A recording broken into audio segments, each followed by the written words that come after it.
Hey guys, as I promised after publishing part 1, today I'm bringing you part 2 of detailed leaked review of the season finale.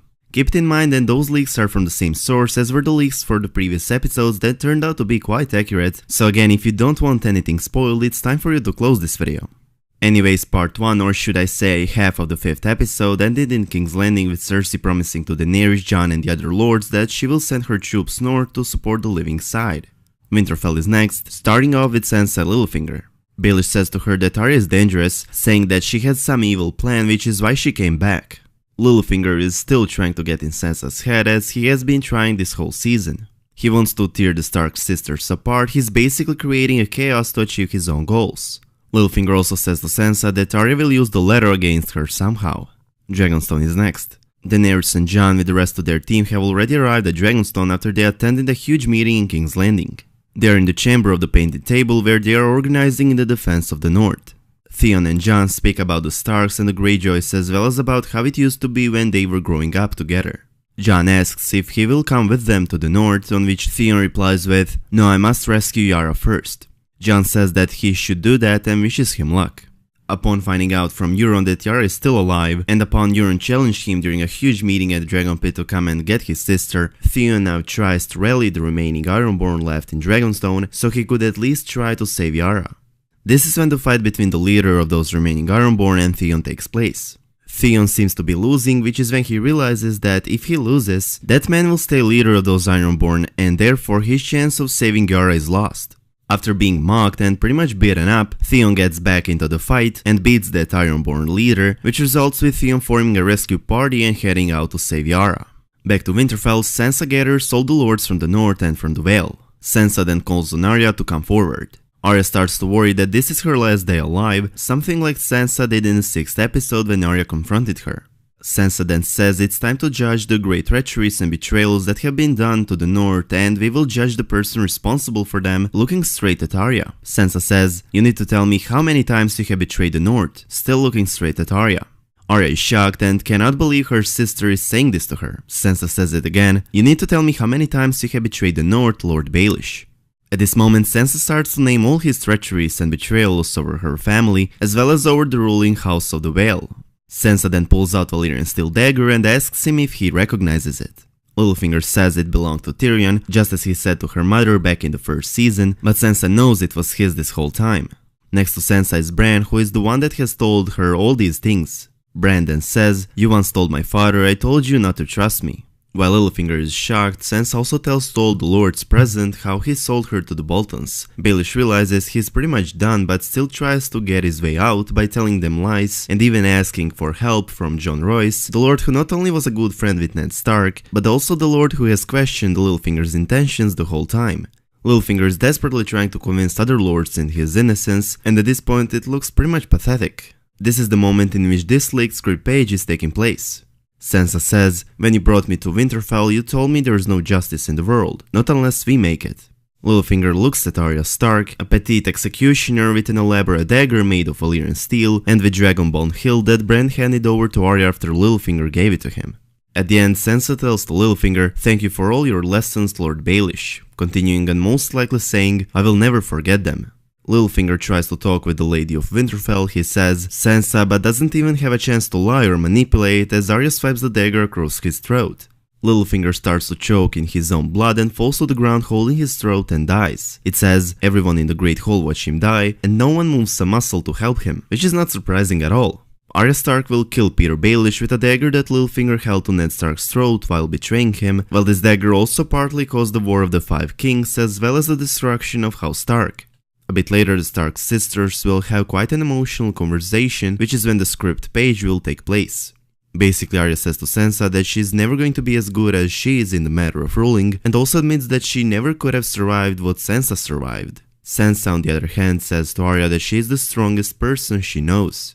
They're stated the storm has passed. Sansa and Arya look out across the snowy landscape. Arya looks up at her big sister. Arya asks her sister, "Are you alright?" Sansa nods and replies, "It's just strange. In his own horrible way, I think he loved me." She's clearly talking about Littlefinger and his creepy love towards her. Arya says, "You did the right thing." Sansa replies, "You did it." Then Arya says, "I'm just," you pass the sentence, "You're the Lady of Winterfell." Sansa glances at Arya and asks her something, on which Arya replies with, "Nope, and I'm never going to be good as you, probably ruler or lady. So I had to be something else. I never could have survived what you survived." Sansa replies, "You would have. You're the strongest person I know." Arya looks at her big sister again. Back to King's Landing, we have Jaime and Cersei having an argument. Basically, Cersei promised to Daenerys and Jon that she will send troops north to support the living side, and now she's revealing to Jaime that she lied. Cersei reveals that she does not intend to help against the army of the dead, and also reveals her true intentions. She tells Jaime that she wants the Night King to kill the northern armies and their allies, and also says that she had obtained an agreement with Euron. While he pretended to be a coward who is heading back to Pike, he actually went with his Iron Fleet to Essos to hire and bring the Golden Company to Westeros on her behalf. Upon hearing out Cersei's true intentions, Jaime will finally figure out who his sister and lover truly is, which will result with Jaime finally leaving Cersei. We see Jaime leaving King's Landing and is on his way north. He stops to fix his golden hand and looks back to the Red Keep, which is when the first snowflakes begin to fall on the capital. There's also a leaked script page of this scene. There's written that Jaime rides north. Looking behind him, he's no longer in the Lannister uniform. He's no longer commanding nor representing his house. Jaime is dressed like a sellsword. Stopping his horse, he pulls on a black glow specially designed for his golden hand.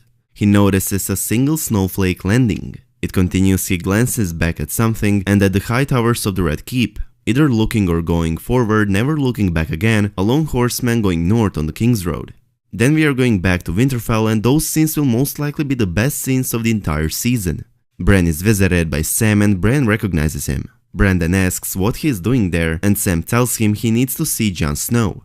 Bran says he also needs to tell him a lot, which is when Sam asks Bran what he needs to tell Jon. Bran replies with, "Jon is not Ned's bastard, but Lyanna's and Rhaegar's son born in Dorne, and his name is not Jon Snow but Jon Sand." In case you don't know, every child born out of wedlock uses special surnames that are dependent on region a child was born in. Surname Sand that marks them as a bastard is used in Dorne where Jon was born, and therefore Bran says that Jon's surname is not Snow but rather Sand.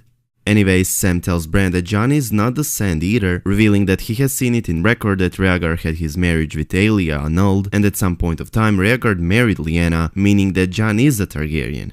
Sam then tells Bran that if he can see into the future and past, then he should go see for himself. This is a moment we all have been waiting for a long time. We are finally going to see Rhaegar Targaryen. Bran goes into the past and sees the wedding between Rhaegar and Lyanna Stark in a forest. While this flashback is happening, the scene switching back and forth between Rhaegar with Lyanna and Jon with Dany on the boat. As the romantic scene between Rhaegar and Lyanna takes place, we see Jon and Dany's romantic scene as well.